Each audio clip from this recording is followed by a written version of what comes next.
കഴിഞ്ഞ ദിവസം ഇടവരമ്പില് അമ്പാട്ട് ഏലിയാസ് എന്ന് പറയുന്ന കർഷകൻ ആത്മഹത്യ ചെയ്തത് നാട്ടിലെ ജനങ്ങളെ മുഴുവൻ വേദനയിൽ ആഴ്ത്തിയിരിക്കുകയാണ്. കർഷക ആത്മഹത്യകളുടെ അവസാനത്തെ ഉദാഹരണമാണ് ശ്രീമാൻ ഏലിയാസിന്റെ മരണം.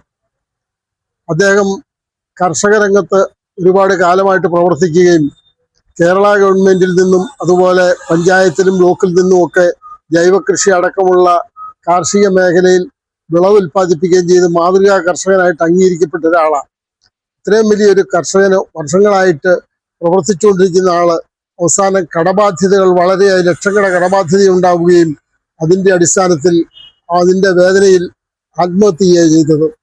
മനോർക്ക് കഴിഞ്ഞ് പറയാനുള്ളത്, ഈ കഴിഞ്ഞ ആത്മഹത്യ ചെയ്യുന്നതിന്റെ കുറെ ദിവസങ്ങൾക്ക് മുൻപ് മാസങ്ങളായിട്ട് അദ്ദേഹത്തിന് സർക്കാരിൽ നിന്നും സബ്സിഡി ആയിട്ട് കാർഷിക സബ്സിഡി ആയിട്ട് അനുവദിച്ച 1,12,000 രൂപയ്ക്ക് വേണ്ടി അനേകം മാസങ്ങളും ദിവസങ്ങളും കൃഷിഭവൻ ഓഫീസും അതുപോലെ സർക്കാർ ഓഫീസുകളും കയറി ഇറങ്ങിയിട്ടും ആ തുക കൊടുക്കാൻ സർക്കാർ തയ്യാറായില്ല. ഇതിന്റെ എല്ലാം മനോവിഷമത്തിൽ വലിയ കടബാധ്യതകൾ തീർക്കാൻ കഴിയാതെ കൊണ്ട് അതിന്റെ വിഷമത്തിൽ ആത്മഹത്യ ചെയ്ത് അദ്ദേഹം കണ്ണൂര് ആശുപത്രിയിലായിരിക്കുമ്പോൾ കൃഷി വകുപ്പ് അദ്ദേഹത്തിന്റെ അക്കൗണ്ടിലേക്ക് ഈ 1,12,000 രൂപ ഇട്ടുകൊടുക്കുകയുണ്ടായി. നിർഭാഗ്യമെന്ന് പറയട്ടെ, അത് ഒരു 3-4 ദിവസം മുൻപാണ് ഇത് ചെയ്തിരുന്നെങ്കിൽ ഈ കർഷകന്റെ ആത്മഹത്യ ഒഴിവാക്കാമായിരുന്നു. കേരളത്തിലെ അനേകം കർഷകര് ഇതിന്റെ പേരിൽ പല സ്ഥലങ്ങളിലും കൃഷിക്കാര് വേദന അനുഭവിക്കുന്നു.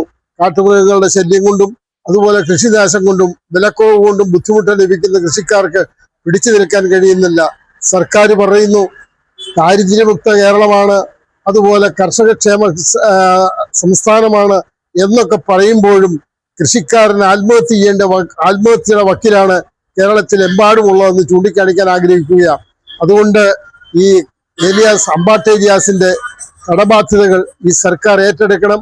അവരുടെ താല്പര്യക്കുറവ് കൊണ്ടാണ്, അതല്ലെങ്കിൽ ചുവപ്പുനാടയിൽ കുടുങ്ങിയതുകൊണ്ടാണ്, അല്ലെങ്കിൽ സിസ്റ്റത്തിന്റെ പരാജയം കൊണ്ടാണ് ആ കർഷകൻ ആത്മഹത്യ ചെയ്ത്.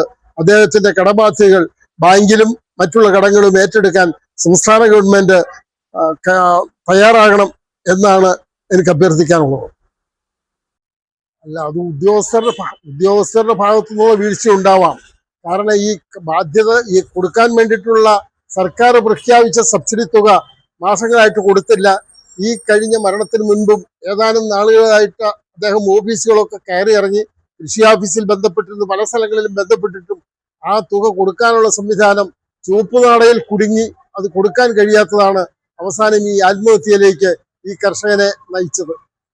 അതിന്റെ ഉത്തരവാദിത്വം പൂർണ്ണമായിട്ടും സംസ്ഥാന ഗവൺമെന്റ് ഏറ്റെടുക്കുകയും അദ്ദേഹത്തിന്റെ കടബാധ്യതയും കുടുംബത്തിനുള്ള വന്നിരിക്കുന്ന ഈ ഭാരിച്ച കടബാധ്യതകൾ തീർക്കുന്നതിന് സംസ്ഥാന ഗവൺമെന്റ് തയ്യാറാകണമെന്നാണ് എനിക്ക് ഒരിക്കൽ കൂടി അഭ്യർത്ഥിക്കാനുള്ളത്. മലയോര മേഖലയിൽ ചെറുപുഴയുടെ മണ്ണിൽ പ്രിന്റിംഗ് മികവുമായി നിറസാന്നിധ്യമായി 8ാം വർഷത്തിലേക്ക് Sinai printers and stationery. Offset printing, digital printing, banner printing എന്നീ പ്രിന്റിംഗ് മേഖലയിൽ കാലത്തിനൊത്ത അപ്ഡേറ്റുമായി ഏറ്റവും നൂതന മെഷീനറീസുമായി തേരോട്ടം തുടരുന്നു. Sinai printers ID card, wedding card, mug printing, photo frame എന്നിവ നിങ്ങളുടെ കൈകളിലേക്ക് കാലതാമസം കൂടാതെ സിനായി പ്രിന്റേഴ്സ് ഒരുക്കുന്നു.